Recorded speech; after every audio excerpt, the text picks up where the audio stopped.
অবশেষে ৭ জন প্রতিযোগীর পর আপনার প্রতিযোগী মঞ্চে আসতে পারছেন। অনুভূতিটা একটু বলবেন? আসলে আয়েশা আমার থেকে বাকি ২ মেন্টর আমার গুরুজন, আমার সিনিয়র।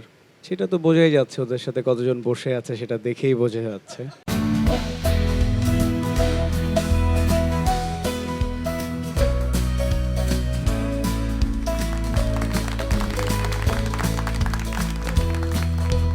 ও বাবা!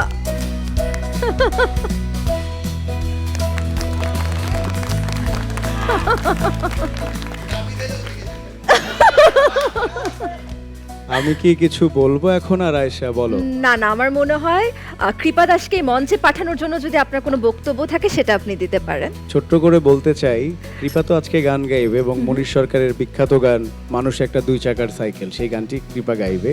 তো আজকে গুরুজি আসলেন, সুমি আপু আসলেন, দাদা ওইখান থেকে বলছিলেন ওইদিকে যাবেন মিউজিশিয়ানদের কাছে। ওটা ডুবে যাবে তাহলে? তার মানে ওদিকে আর পাঠানো যাবে না, ডুবে যাবে। আমাদের এই গ্রুপের সাপোর্টার সবাই। সো দেখা যাক কি হয়, সবার আশীর্বাদ নিয়ে, সবার সাপোর্ট নিয়ে আমাদের কৃপা কি করে। চমৎকার! আসলে এখানে আমরা সবাই এক। আমরা ম্যাজিক দেখাতে আসছি। একদমই সবাই তাই। মিলে ম্যাজিক দেখাবো, হ্যাঁ? তো ওই জন্য আমার মনে হয় এখানে ২ টা সিট খালি ছিল। বাবা যে এসে বসলো, আমিও এসে বসলাম।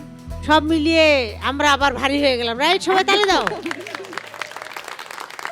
ফেলে দিব কাকে, কাকে দিব রেখে, কতদিন যাবে ধুলাবালি মেখে, করমা করুণা, করমা করুণা, নিদয়া হইও না, কৃপা করো অভাজনে বড় ময়লা জমেছে মনে।